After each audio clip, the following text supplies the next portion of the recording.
Good morning. आज sales आणि distribution या सब्जेक्ट मध्ये आपण factors determining fixation of sales quota इथपर्यंत आलो होतो.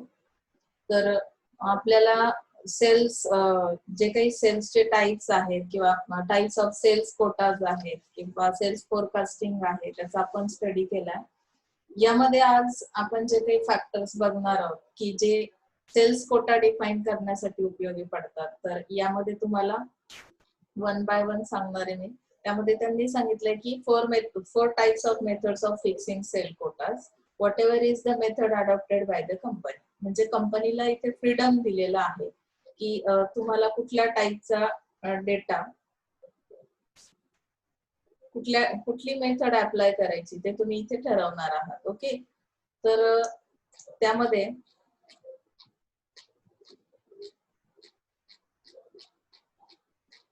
आपण खूप पुढे गेलो बघा. फॅक्टर्स डिटरमाइन करताना तुम्हाला कंपनीसाठी काही त्यांनी मेथड्स दिलेले आहेत. आता त्यामध्ये वन बाय वन आपण स्टडी करणारच आहोत.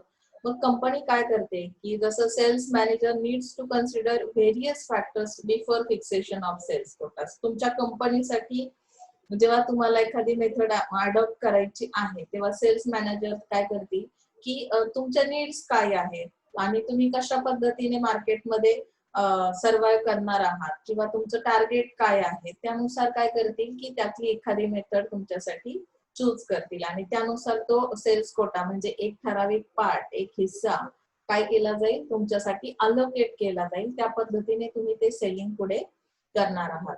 These factors actually mean certain options, opportunities and constraints also. आता हे जे काही फॅक्टर्स आहेत जे डिटरमाइन करतात सेल्स कोटा, हे म्हणजे काय आहेत? ऑप्शन्स आहेत. ऑप्शन्स कशासाठी आहेत ते मी तुम्हाला सांगणारच आहे. ह्या अपॉर्च्युनिटीज सुद्धा आहेत किंवा कन्स्ट्रेंट्स म्हणजे येणाऱ्या अडचणी सुद्धा आहेत की सपोज तुम्हाला सेलिंग करताना कुठले प्रॉब्लेम्स फेस करावे लागतात. त्यामध्ये त्यांनी काही कन्सिडरेशन फॅक्टर्स दिलेले आहेत. The consideration of this factors makes the fixation of quota more realistic. त्यामुळे काय होईल की सपोज तुम्ही जर हे जे काही फॅक्टर्स आहेत त्याचं स्टडी केलेला असेल तर कदाचित तुमचं जे सेलिंग आहे किंवा फिक्सेशन ऑफ कोटा आहे तर ती जी प्रोसेस आहे ती रिअलिस्टिक असेल. म्हणजे आपण ज्याला काय म्हणतो की आपण अंदाजे खूप गोष्टींचे अंदाज लावतो बघा, ज्याला आपण एस्टिमेट करणं असं म्हणतो की आज पाऊस झाला तर कदाचित आज लेक्चरच होणार नाही, सुट्टीच मिळेल. हे काय झालं की जस्ट गेसिंग झालं, बरोबर ना. हवामानाचा अंदाज घेऊन तुम्ही काय केलं, एक कन्क्लुजन वर आलात. ते रिअलिस्टिक होतं पण तरी सुद्धा तेवढं रिअलिस्टिक नव्हतं कारण त्याच्यासाठी तुम्ही काही स्टडी केलेला नाहीये. जसं की हवामान खातं आहे त्याने जर ते अंदाज वर्तवले तर कदाचित त्यांनी तो स्टडी परफेक्ट करून नंतर तुम्हाला एक अंदाज वर्तवलाय की कदाचित ह्या 3 दिवसात पाऊस जास्त होण्याची शक्यता आहे. न्यूज मध्ये सांगतात की नाही, आज हवामानाच्या अंदाजानुसार आज ढगफुटी होण्याची शक्यता आहे किंवा गारांचा पाऊस पडण्याची शक्यता आहे. हे काय झालं की हे रिअलिस्टिक झालं. त्यांनी जे काही कन्सिडरेशन्स केले ते रिअलिस्टिक होते. सेम ॲज इट इज मला जेव्हा काही फिक्स करायचे सेल्स कोटा, जसे मी डिफरंट फॅक्टर साठी सेल्स कोटा अलोकेट करणार आहे. सेल्स मॅनेजर्स असतील, टेरिटोरी मॅनेजर्स असतील, सेल्स पीपल्स असतील, डिस्ट्रीब्युटर्स असतील, प्रत्येकासाठी सेल्स कोटा मला ठरवून द्यायचा आहे. पण तो ठरवून देताना मला मार्केटचं काही स्टडी करणं गरजेचं आहे. मग तो मार्केटचा स्टडी कशाशी रिलेटेड असणार आहे तर हे फॅक्टर्स डिटरमाइन करतील की मी कसं फिक्स करायचंय तो सेल्स कोटा, की सेल्स पर्सन साठी इतका सेल्स कोटा मी अलोकेट करतोय. मग ते रिअलिस्टिक असलं पाहिजे. त्यासाठी आपल्याला काय करायचं आहे की ह्या फॅक्टर्सचं स्टडी करायचंय. जसं की मार्केटमध्ये जेव्हा तुम्ही सेलिंग करता तेव्हा जनरल मार्केटचा रिसर्च केला जातो. मार्केट रिसर्चच्या अंडर जेवढ्या काही प्रोसेस येतात म्हणजे जसं की तो कस्टमर कुठल्या टाईपचा आहे, त्याचं इकॉनॉमिक कंडिशन कशी आहे, म्हणजे त्यानंतर त्याचं सेक्स किंवा म्हणजे मेल आहे, फिमेल आहे किंवा त्याचं एज स्टडी केलं जाईल. किंवा त्याच्या काही लाईफस्टाईल कशी आहे हे स्टडी केलं जातं आणि त्यानंतर तुम्ही त्या मार्केटमध्ये सेलिंग करता. सेम मला आता सेल्स कोटा अलोकेट करताना काय करायचंय की ह्या फॅक्टर्सचा स्टडी करायचा आहे. मग ते फॅक्टर्स कुठले आहेत? फर्स्ट वन बघा दिलंय past sales record. Past sales record म्हणजे काय तर पास्ट सेल्स काय करतं it has been establish organisation form a good index for future performance. म्हणजे तुम्हाला फ्युचर साठी जर काही कन्सिडरेशन करायचे असतील, फ्युचर साठी जर एस्टिमेट करायचं असेल तर तुम्हाला काय करावं लागेल की त्याचा पास्ट परफॉर्मन्स त्या ऑर्गनायझेशनचा कसा आहे. बरोबर. Past sale established organizations form a good index for future performance.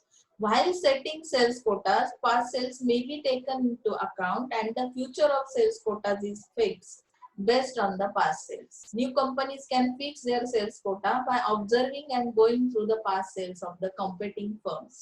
आता सपोज तुम्ही न्यू आहात, तुम्हाला काही पास्ट हिस्ट्रीज नसेल, तर मग अशा केसमध्ये कसं ती कंपनी सर्व्हाइव्ह करेल. मार्केटसाठी तो फिक्स कसा केला जाईल कोटा, तर त्यांनी सांगितलंय की ते ऑब्झर्व करतील, ऑब्झर्वेशन्स.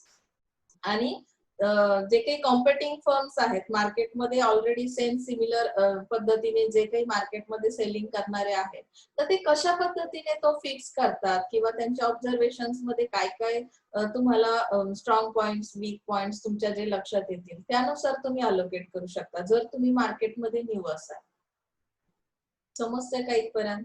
मी काय सांगितलं की पास्ट सेल्स रिकॉर्ड करताना जैसे कि हम लोग क्या करते कि अगर हमारी ओल्ड कंपनी है तो ऑलरेडी हमारा पास्ट सेल्स हो चुका है, मतलब कि हमारी कुछ ना कुछ हिस्ट्री है.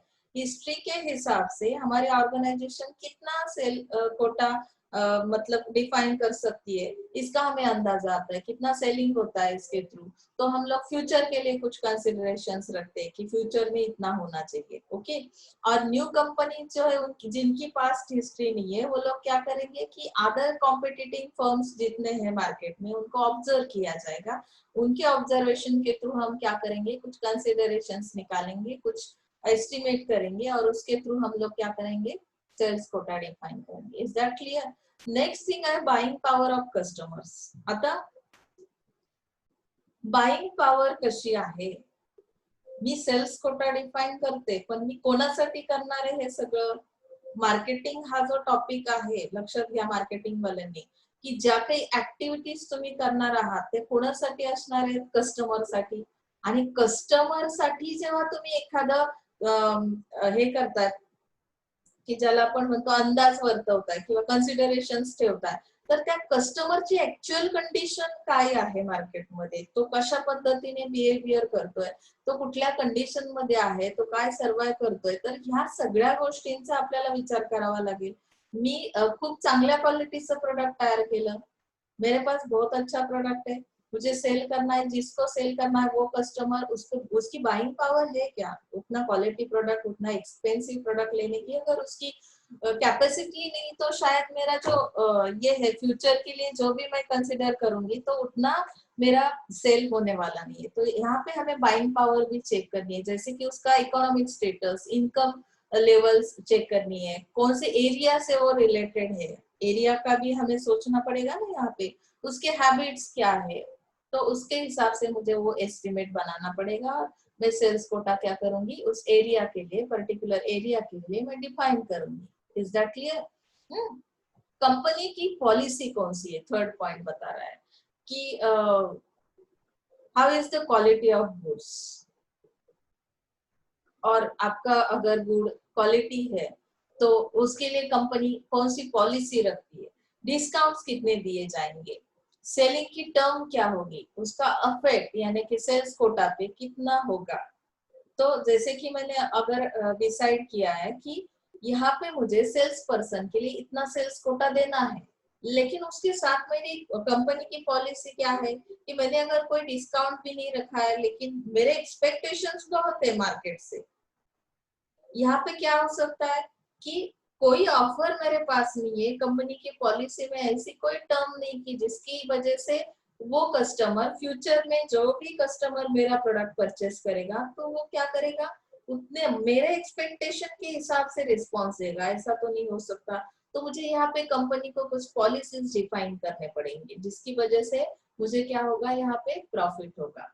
हाई क्वालिटी गुड्स होने चाहिए, रेट ऑफ डिस्काउंट आपका कैसा है, फैसिलिटीज कौन से दिए जाते हैं, फैसिलिटेट्स इंस्टॉलमेंट सेलिंग, जैसे कि इंस्टॉलमेंट भी दिए जाते हैं ना सेलिंग के वक्त, तो आप अगर एट ए टाइम पे नहीं कर सकते तो फिर यहाँ पे क्या किया जाएगा, इंस्टॉलमेंट की फैसिलिटी रखी जाएगी। ये कंपनी की पॉलिसी है। तो उसकी वजह से क्या होगा कि आपका जो सेल्स पर्सन है उसके लिए आपने जो sales quota in future define किया हुआ है, तो उसके हिसाब से सेलिंग हो सकता है। Is that clear? नेक्स्ट दिया है total production of the year. अभी आपका प्रोडक्शन एक्चुअली कितना है, देखो जिस तरह से मुझे क्या है कि फ्यूचर से मेरे एक्सपेक्टेशन है कि अभी करंट एग्जिस्टिंग मेरा जितना भी सेलिंग हो रहा है उसके उससे ज्यादा मुझे फ्यूचर से एक्सपेक्टेशन है।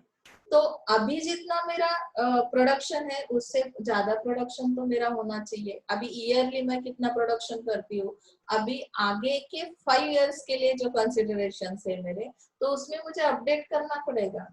टोटल प्रोडक्शन कंपनी का कितना है फुल ईयर के लिए, अगर मैं प्लान बना रही हूँ तो उस ईयर में मेरा होने वाला प्रोडक्शन देखना बहुत जरूरी है। प्रोडक्शन बहुत कम है और मैंने सेल्स कोटा बहुत ज्यादा अगर एलोकेट कर दिया किसी एक सेल्स पर्सन के लिए, सेल्स मैनेजर के लिए, तो शायद पॉसिबल नहीं कि वो लोग क्या कर सके, मार्केट में सेलिंग कर सके।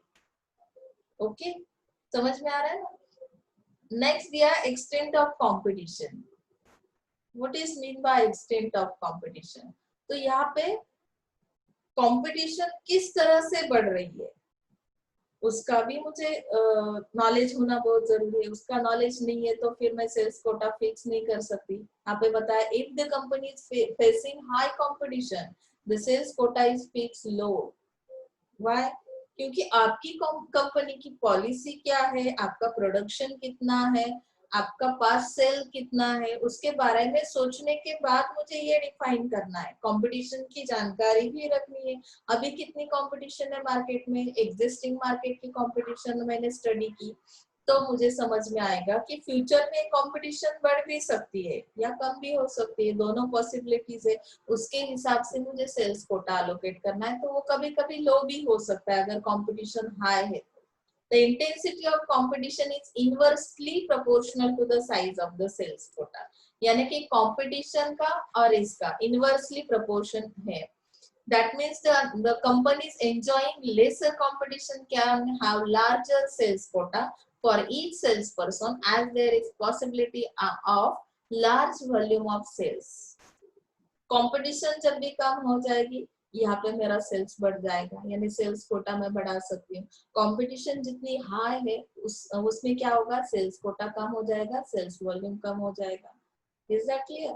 नेक्स्ट थिंग है ओपिनियंस ऑफ एक्सपर्ट्स। अभी यहाँ पे एक्सपर्ट्स की जरूरत है मेरे हिसाब से तो है, क्योंकि जब भी हमारे पास एक्सपीरियंस रहता है, एक्सपीरियंस पर्सन्स रहते हैं, तो वो क्या कर सकते हैं कि जो सिचुएशन है उसे प्रॉपरली अंडरस्टैंड करते और उसके बाद कंक्लूजन निकाला जाता है।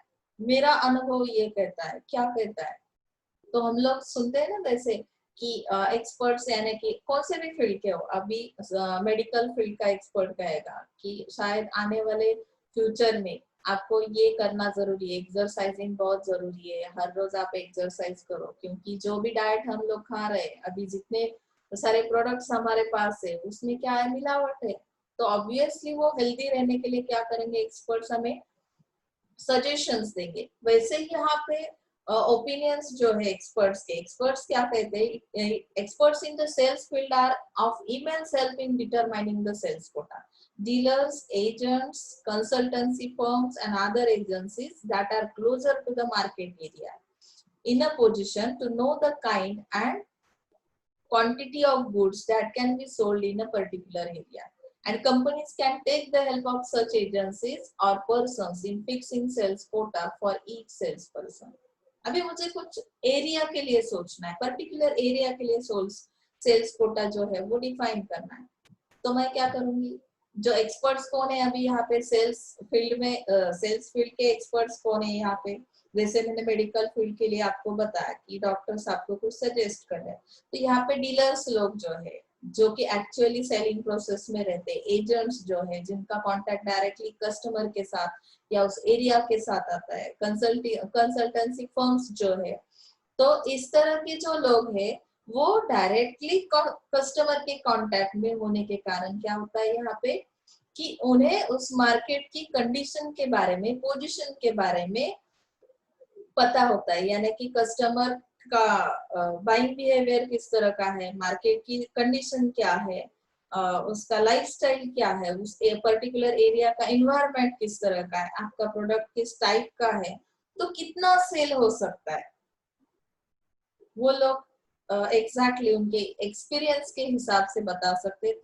तो आपके लिए जरूरी है कंपनी के लिए कि उनके ओपिनियंस लेना, उसके बाद आप सेल्स कोटा डिफाइन कर सकते हो। ओके, अभी सेल्स टेरिटोरी के बारे में थोडा स्टडी करेंगे। टेरिटोरी यानी म्हणजे एक प्रदेश, ओके, म्हणजे कुठला प्रदेश आहे तो, आता कुलू मनाली, सिमला यामध्ये या ठिकाणी जर गेला, तिथे सेलिंग करायचं असेल तर कसं केलं पाहिजे, तर ह्या पद्धतीने तुम्ही एक एक्झाम्पल म्हणून हे डोळ्यासमोर ठेवा।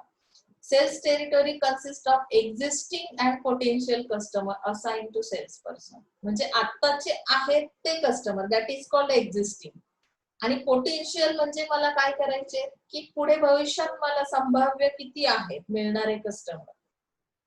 आता 50% लोक माझ्या प्रोडक्टला लाईक करतात, पण भविष्यात मला आणखी 20% लोक ऍड होऊ शकतात, हे काय झालं, तुम्ही अंदाज वर्तवला, कंसिडरेशंस है आपके। तो टेरिटरी मे और may not have geographic boundaries, यामध्ये तुम्हाला बाउंड्रीजचं जे रिस्ट्रिक्शन आहे ते अजिबात असणार नाही सेल्स टेरिटरी डिफाइन करताना। बघा, सेल्स टेरिटरीसाठी काय आहे की एक प्रदेश आहे पण त्यामध्ये तुम्हाला बाउंड्री रिस्ट्रिक्शन नाही। जसं की मी पर्टिक्युलर तुम्हाला सेल्स स्ट्रक्चर शिकवले की नाही, सेल्स स्ट्रक्चर मध्ये काय केलं होतं आपण, दिल्ली, कोलकाता, मग त्याच्या बाउंड्रीज तुम्हाला इथे रिस्ट्रिक्शन होते, पण टेरिटरीच्या बाबतीत असं असणार नाहीये। इथे काय करायचंय, sales person is assigned to geographic area consisting of present and potential customer. For instance, sales person is asked to look after customer located in Mumbai territory. म्हणजे काय की जो काही एरिया तुम्हाला दिलेला आहे त्यामध्ये फ्रीडम दिलेला आहे। तर मी एक एक्झाम्पल दिलंय बघा, selling life insurance policies, sales people sell mainly to relatives, friends or known people without thinking of their geographic locations.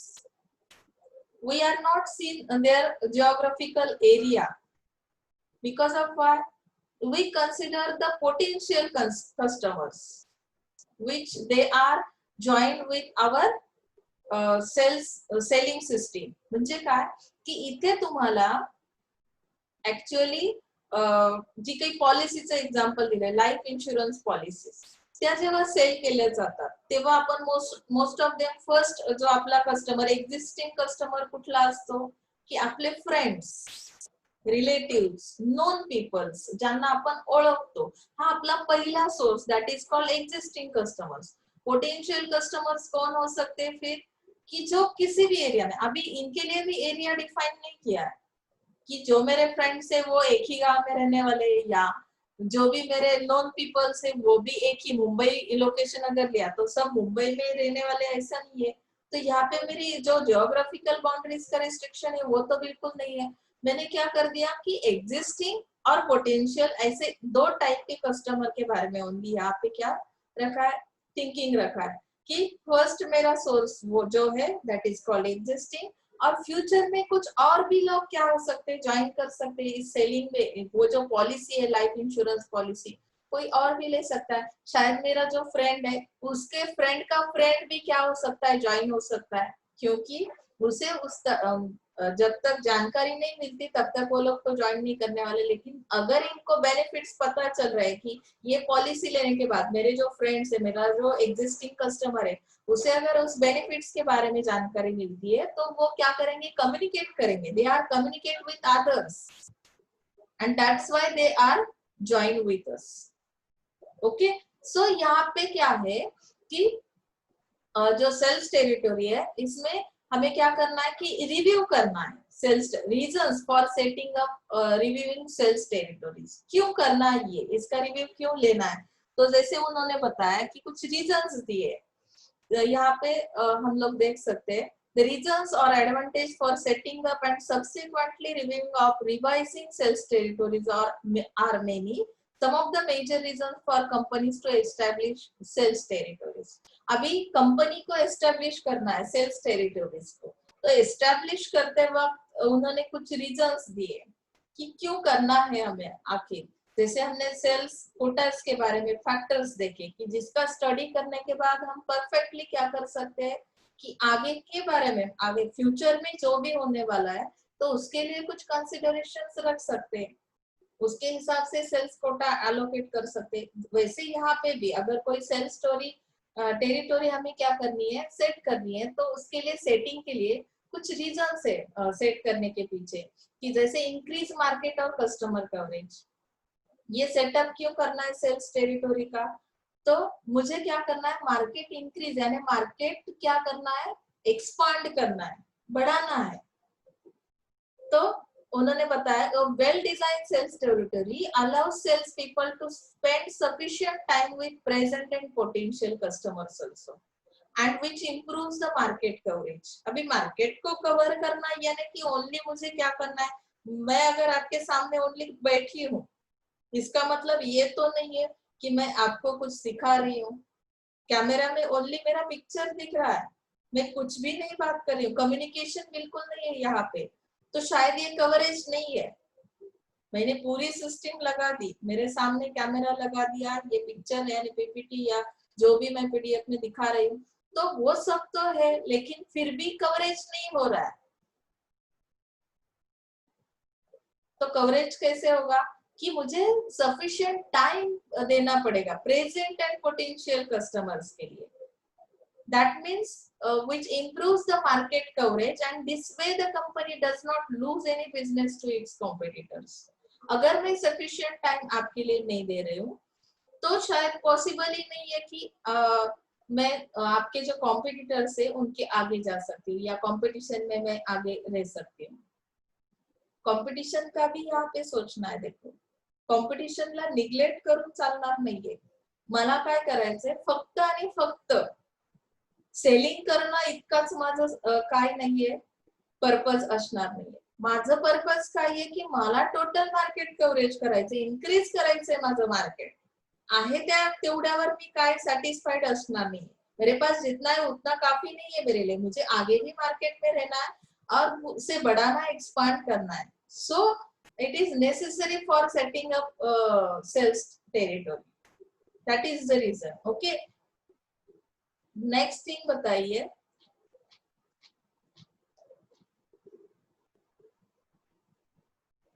उसमें उन्होंने और एक पॉइंट दिया है, देखो आप देख सकते हो, sales territory should be large enough to ensure reasonable workloads to sales force but small enough to see that all existing customers and prospectors are visited adequately as needed by the customers, and the field sales manager can control the activities of salespeople.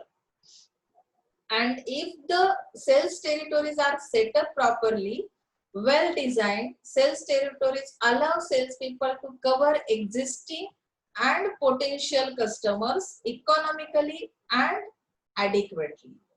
अभी मैं यहाँ पे आपको एक बिल्कुल अच्छा वाला example दूंगी। जैसे कि हम लोग देखते हैं, अभी कोई हमारे दरवाजे पे अगर सेलिंग के लिए आता है ना, तो हम लोग क्या सोचते हैं कि इनसे लेने से अच्छा है कि हम लोग दुकान से ले, कुछ खराबी भी निकली तो हम लोग वहां पे जाके पूछ सकते। यानी कि क्या है कि जो सेल्स करने वाले पर्सन है वो अगर स्टेबल है, उनका एक खुद का स्ट्रक्चर है, शॉप है, तो क्या है कि हम लोग कभी भी जाके हमारी जो भी कंप्लेंट है वो बोल सकते।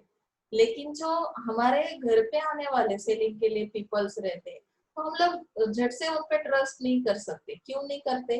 क्योंकि इनको कहाँ ढूंढना है, फिर इनका ठिकाना क्या है। सेल्स टेरिटोरीज का मतलब क्या है? सेल्स टेरिटोरीज का खुद का एक वेल डिजाइन स्ट्रक्चर है।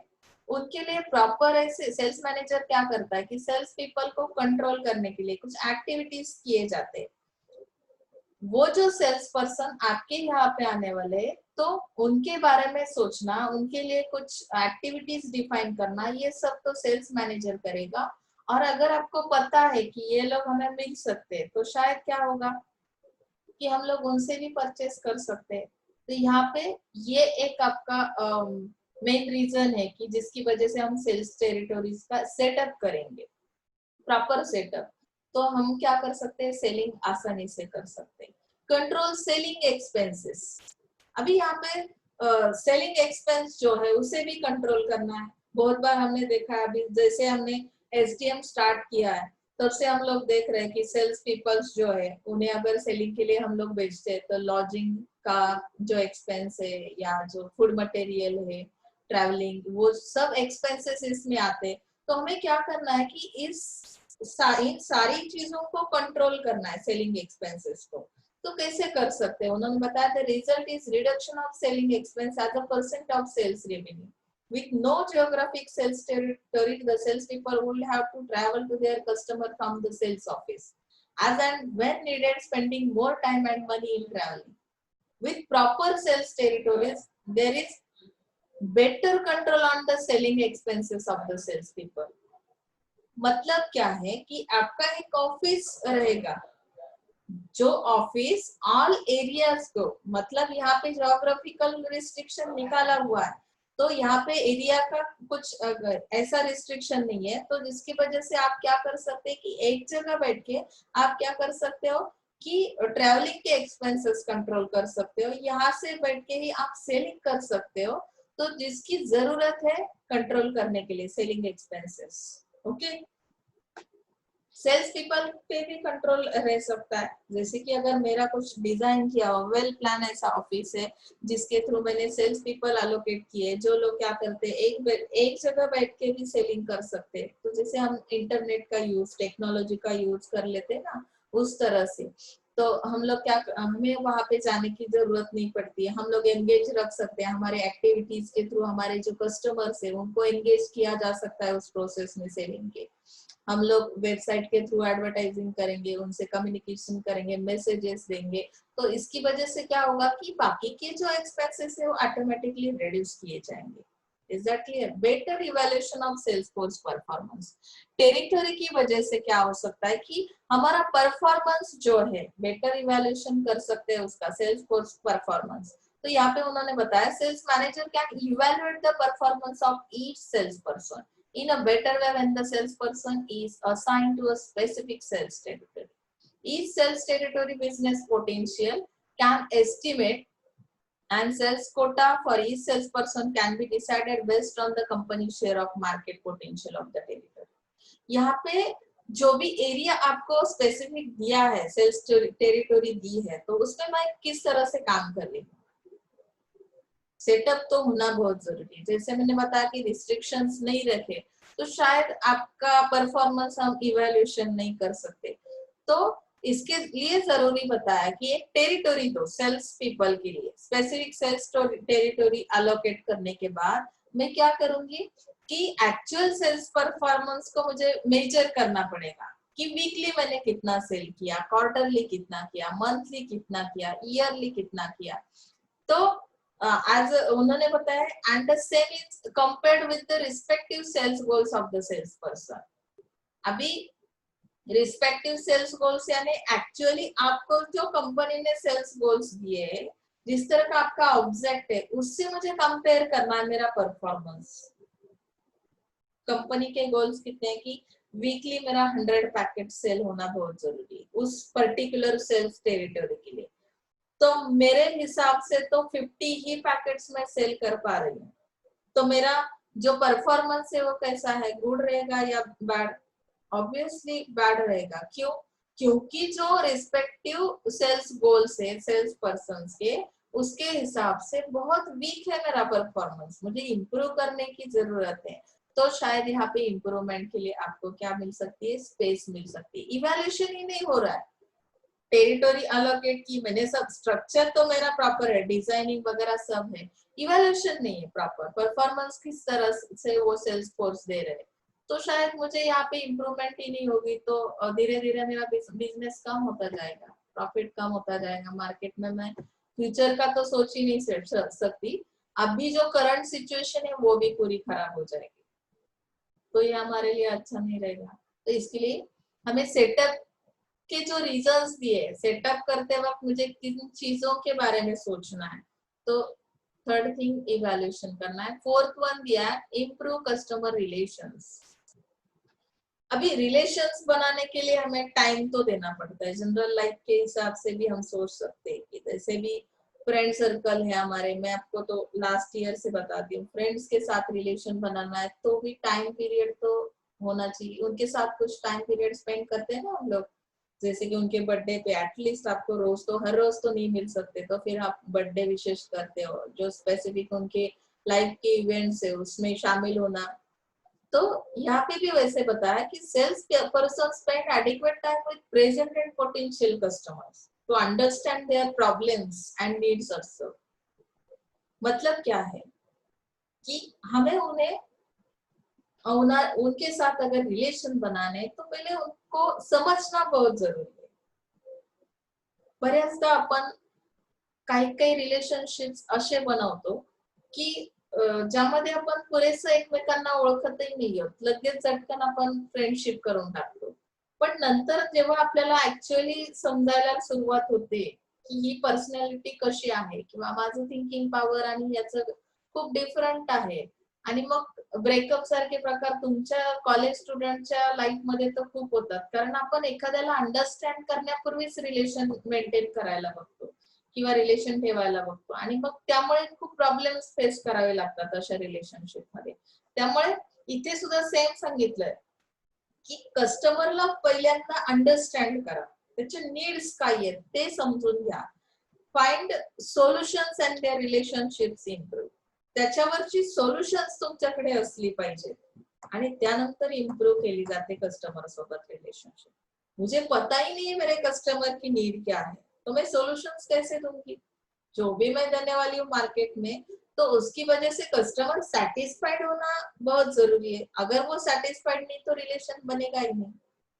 सो यहाँ पे इम्प्रूव कस्टमर रिलेशंस ये एक रीजन है कि जिसकी वजह से हम लोग क्या कर सकते हैं, प्रॉपरली सेटअप कर सकते हैं टेरिटोरी, सेल्स टेरिटोरी। अगर उस वहां का कस्टमर मेरे अंडरस्टैंडिंग के बाहर है तो रिलेशन बनेगा नहीं, तो मेरे जो फ्यूचर कंसिडरेशन है, फ्यूचर एक्सपेक्टेशंस है, वो तो कुछ काम के ही नहीं। फिर अभी ही वो लोग लाइक नहीं कर रहे हैं मेरे प्रोडक्ट के लिए, सेल ही नहीं हो रहा है, तो फिर शायद पॉसिबल नहीं फ्यूचर में उनका और कुछ, उनकी एक्सपेक्टेशंस भी अलग हो सकते हैं, क्योंकि कस्टमर को हर बार चेंज चाहिए, तो उसके हिसाब से मुझे अंडरस्टैंड करना पड़ेगा, उनके नीड्स के बारे में सोचना पड़ेगा। अभी वो लोग कौन सा प्रोडक्ट यूज करते हैं, अभी जैसे कि मैंने वॉशिंग पाउडर के आपको एग्जांपल दिए, अभी तो निरमा से भी चला लेते, लेकिन आगे जाके वो लोग भी एजुकेटेड बन गए, उन्होंने भी मार्केट का स्टडी किया, उनकी लाइफस्टाइल चेंज हो गई, तो शायद पॉसिबल है कि जो मेरा पोटेंशियल कस्टमर है वो मुझसे कुछ और एक्सपेक्ट करेगा। समझ में आ रहा है ना? तो उस तरह से मुझे रिलेशन बनाना है। ओके, इंटरेक्शन के बाद ही वो रिलेशन जो है, customer relationships are develop over a long period of interaction between the sales person and the buyers. यहाँ पे इंटरेक्शन होना बहुत जरूरी है। बहुत बार हम लोग बहुत लोगों से मिलते हैं, आपको भी पता ही है, आपका भी खुद का एक्सपीरियंस हो सकता है, लेकिन फिर भी न जाने क्यों हमारे बीच कुछ भी रिलेशन नहीं बनता, इंटरेक्शन ही नहीं होता है।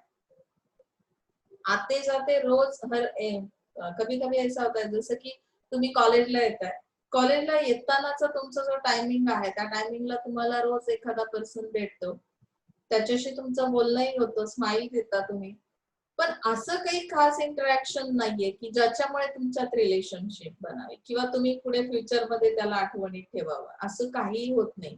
त्याचं कारण काय असेल? इंटरॅक्शन होताना तुमचं कम्युनिकेशन कसं होतं, कुठल्या विषयावर होतं, यालाही खूप इम्पॉर्टन्स आहे।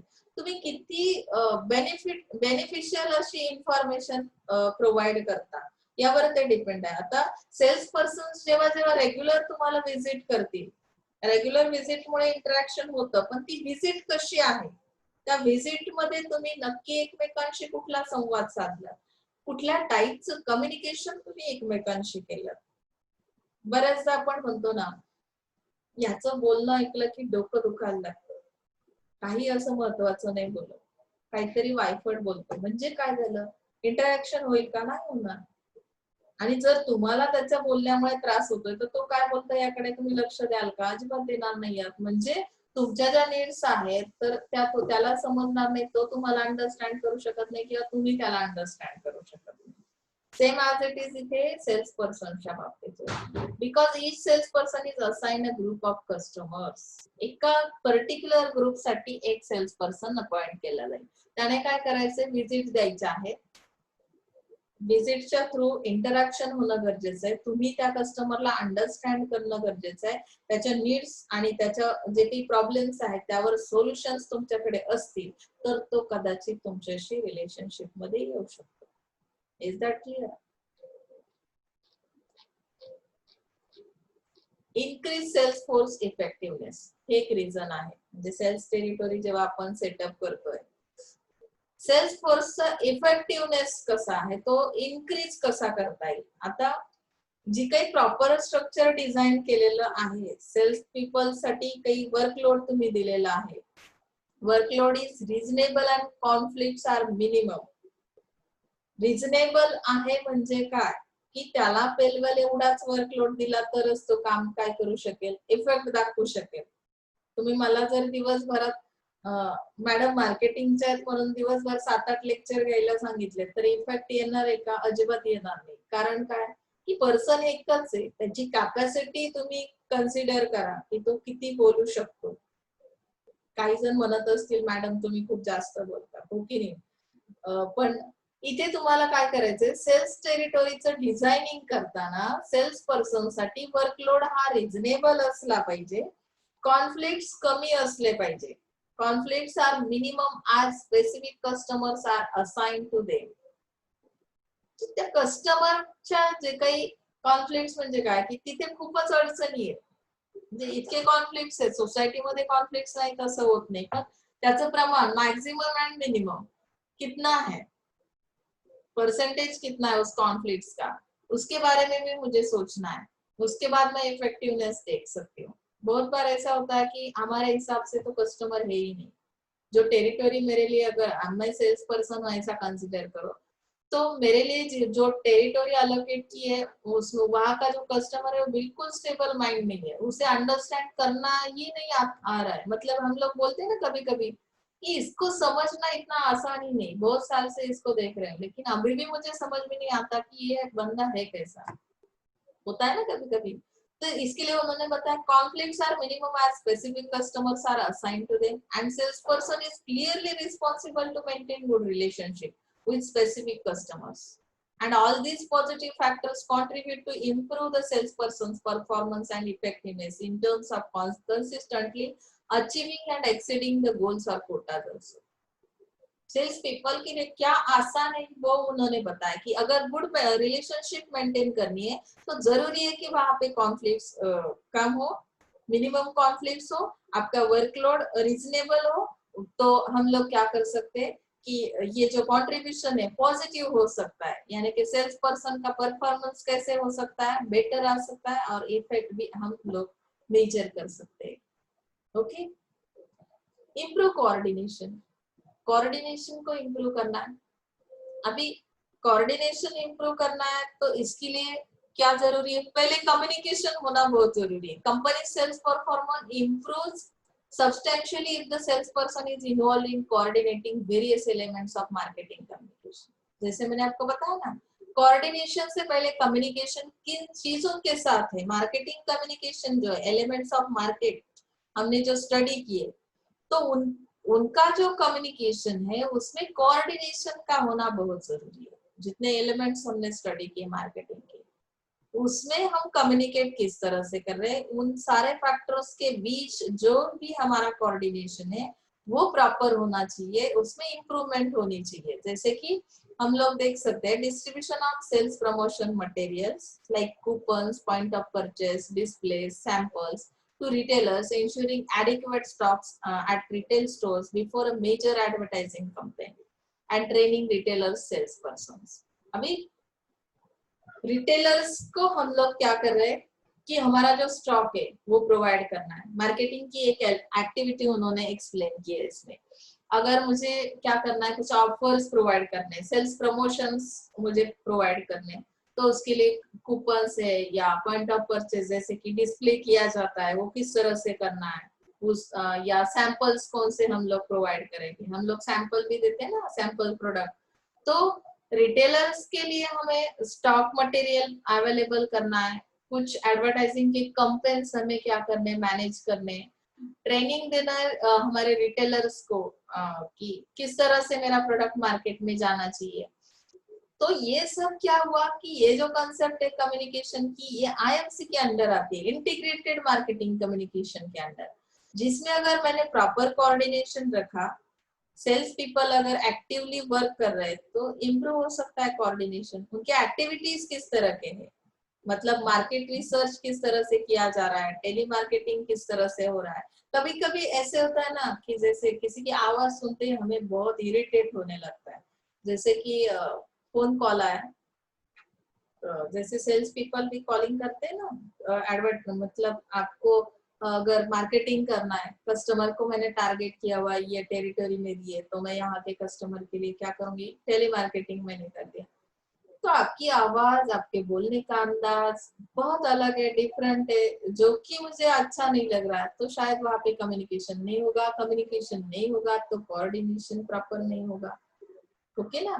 तो यहाँ पे सेल्स टेरिटोरीज को कैरी करने के लिए क्या करना है, इंटरनेट की भी हमें हेल्प लेनी है, और इस तरह से हमारा परफॉर्मेंस बेटर देना है, कोऑर्डिनेशन इंप्रूव करना है। Okay, benefit sales people and the company. अगर इतना सारा कुछ हम लोग कर रहे हैं सेल्स टेरिटोरी के सेटअप के लिए, ये जो रीजंस बताया उन्होंने कि टेरिटोरी का जो डिजाइनिंग है वो प्रॉपर होने के लिए हम लोगों ने इतना सारा स्टडी किया, तो ऑब्वियसली सेल्स पीपल के लिए बेनिफिशियल है, ये कंपनी के लिए भी बेनिफिशियल है। When the performance of sales force improve, the sales people are rewarded through good increments, incentives, and in some cases promotions also. Sales people साठी बेनिफिशियल कसं आहे, तर त्यांना काय मिळेल, परफॉर्मन्स बेटर असला तर त्यांना रिवॉर्ड म्हणजे बक्षीस मिळेल, कदाचित त्यांना इन्क्रीमेंट्स दिले जातील सॅलरी मध्ये, काही इन्सेंटिव्ह प्रोव्हाइड केले जातील, काही फॅसिलिटीज देतात की नाही त्यांच्या मुलांसाठी, एज्युकेशन फ्री किंवा काय अशा पद्धतीचे इन्सेंटिव्ह प्रोव्हाइड केले जातील, किंवा त्यांचं प्रमोशन केलं जाईल. Due to the benefits received by the sales force as well as company, the overall working environment improves. Working environment कसं आहे त्यावर डिपेंड करतं की तुमचा परफॉर्मन्स कसा आहे. सेल्स पीपल ज्या कंपनीमध्ये काम करतात तिथलं एन्व्हायरमेंट बेटर असेल तर ते तुमच्यासाठी कसं असणार आहे, बेनिफिशियल असणार आहे. प्लस कंपनीचा एन्व्हायरमेंट इम्प्रूव्ह झाल्यामुळे काय होईल की कंपनी अजून अपडेट होत जाईल. तुमचा सेल्स फोर्स जो आहे, जे पीपल्स तुमच्यासाठी काम करतात, एम्प्लॉई म्हणजे इंटरनल पार्ट येतो तुमच्या कंपनीचा, तो जर इम्प्रूव्ह झाला तर ऑब्विसली कंपनी बेनिफिट मध्ये असेल. त्याचं कारण काय की ती मार्केट एक्सपांड होऊ शकतं, तुम्हाला जास्त मार्केट अवेलेबल होऊ शकतं, तुमचा प्रोडक्ट मार्केटमध्ये सर्वाइव्ह होऊ शकतो, तुम्ही कॉम्पिटिशन मध्ये पुढे जाऊ शकता. ओके ना, इथपर्यंत समजलं. Now let us see assigning salespeople to territories. How to assign the salespeople? Once the sales territories are designed, the sales manager is ready to assign and allocate individual salespeople to each territory. आता आपण इथे बघतोय की कशा पद्धतीने ते assign केले जातात. एबिलिटी का होना बहुत जरूरी है. जैसे उन्होंने बताया कि असाइन करते वक्त, अभी मेरे लिए जो जॉब है वो असाइन करते वक्त कौन सी एबिलिटी देखी जाएगी. एज अ टीचर आप लोग सोचो कि अगर मैं बोल ही नहीं सकती हूँ, कम्युनिकेट ही नहीं कर सकती हूँ, तो ये मेरी एबिलिटी नहीं कि मैं टीचिंग प्रोफेशन में जाऊँ. बहुत बार ऐसा होता है कि गलत प्रोफेशन चूज करने की वजह से ना हम खुद सेटिस्फाइड रहते हैं, ना जो जिस इंडस्ट्री से या जिस सेक्टर से हम बिलोंग्स करते हैं उसके लिए हम बेनिफिशियल हो सकते हैं. क्यों?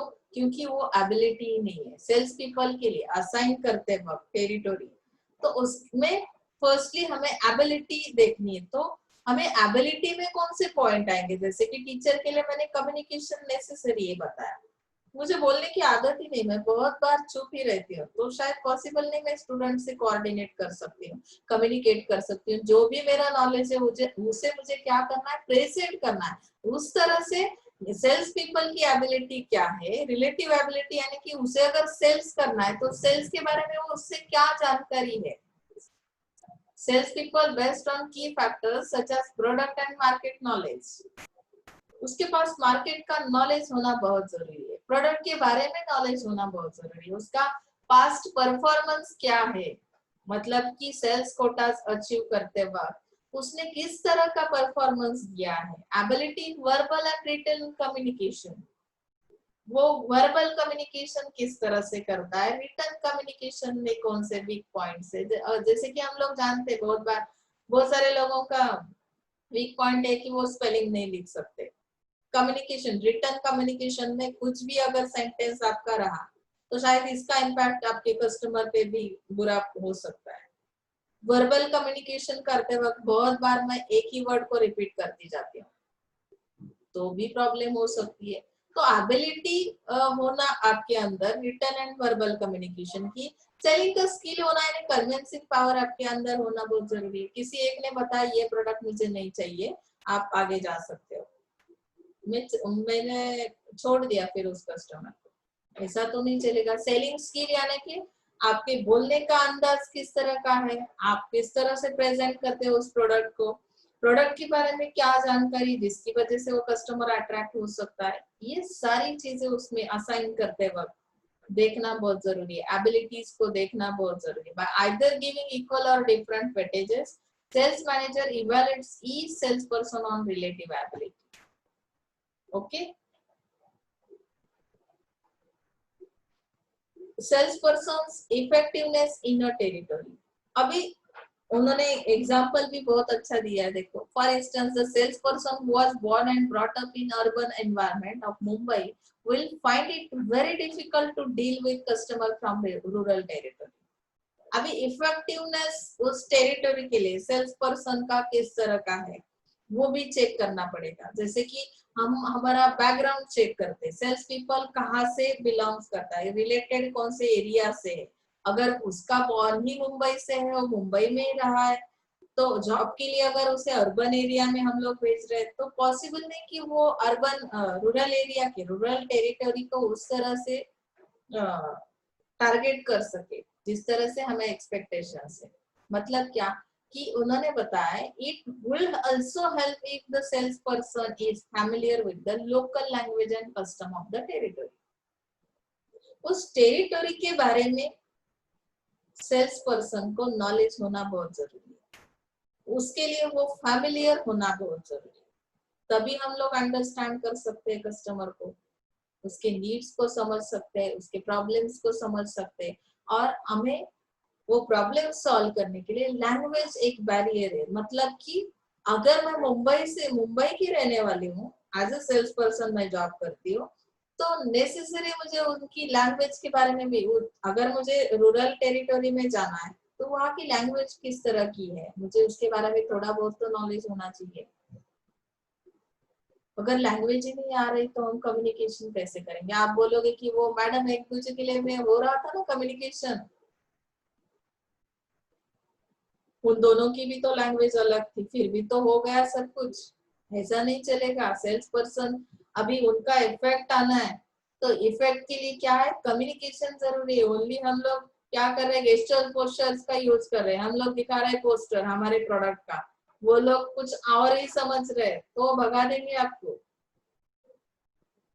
म्हणजे काय की इथे इफेक्ट जर मला द्यायचा असेल तर माझी लँग्वेज सेल्स पर्सन म्हणून त्या कस्टमरला समजणं खूप गरजेचं आहे, तेव्हा मला प्रॉब्लेम्स कळतील। ओके ना।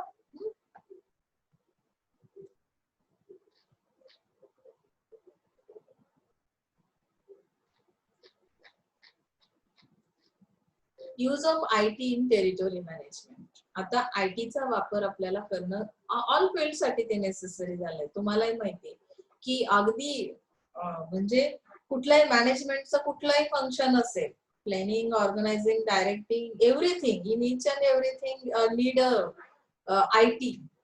Information technology. Because of why? कारण की त्याशिवाय तुम्ही ऍट ए टाइम जास्त कस्टमर पर्यंत जाऊ शकत नाही.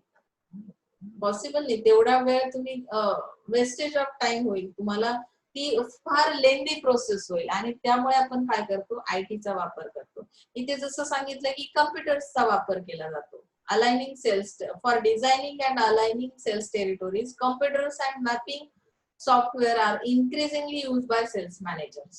सेल्स मैनेजर को अगर स्टडी करना है किसी टेरिटोरी के बारे में, तो लोग कंप्यूटर पे मैप पे क्या करेंगे, किसी सॉफ्टवेयर पे जाके उसका स्टडी करेंगे, उसका एरिया का अंदाजा अगर मुझे है तो फिर मैं वहां पे कितने सेल्स पर्सन भेजना चाहिए इसका भी मुझे अंदाजा हो सकता है. Advantage of using information technology in territory management over manual working of breakdown or build up method are that the task will be done faster as well as many times.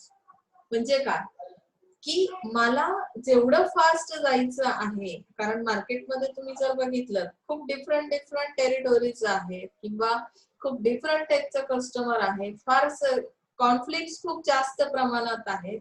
हे सगळं स्टडी करण्यासाठी manual process अगर मैं use करती हूँ इन सब चीजों के लिए, स्टडी के लिए, तो शायद मेरा टाइम बहुत जा सकता है. टाइम पीरियड मुझे मैनेज करना है, कम से कम टाइम में मुझे ये एक्टिविटीज कंफर्म करने या एक्टिविटीज को मुझे आगे ले जाना है, इम्प्लीमेंट करने हैं मेरे प्लान्स. तो मुझे यहाँ पे टेरिटोरी मैनेजमेंट के लिए इसकी जरूरत पड़ेगी. उन्होंने बताया कि जीआईएस सिस्टम जो काम करती है is a technology that provides framework to manage, analyse, disseminate geographical knowledge. GIS system किस चीज के लिए है? अभी जियोग्राफिकल एरिया का मुझे नॉलेज लेना है, वहाँ की जो सिचुएशन है वो एनालिसिस करनी है. Everything has to be manage because of IT. Okay. Using software for simulation helps in improving the territorial design because the computer can examine more combinations than the manual work done by a sales manager. Computer से जब भी हम लोग कुछ चीजें knowledge लेते हैं, जैसे कि अगर किसी एक चीज के बारे में हमारी थिंक क्या है, अभी आप ऐसे राइटिंग कर रहे हो, बराबर है ना?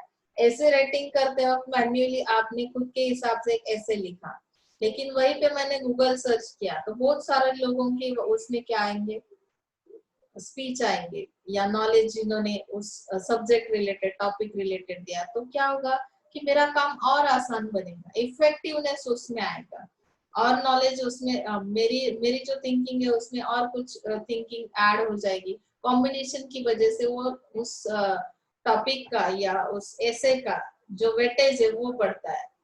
उस तरह से जब भी हम लोग कुछ टेरिटोरी के लिए डिजाइनिंग बना रहे तो कंप्यूटर क्या करेगा, हेल्प करेगा उस एरिया के लिए सेल्स मैनेजर को, कि उस एरिया को अगर मुझे टेरिटोरी को डिजाइन करना है, मेरे प्लान के हिसाब से मुझे सेलिंग करना है, तो फिर मुझे बहुत सारे प्लान्स उसके लिए कंप्यूटर के थ्रू क्या करेंगे हम लोग अवेलेबल कर सकते हैं. ओके ना? यहाँ तक समझा आपको?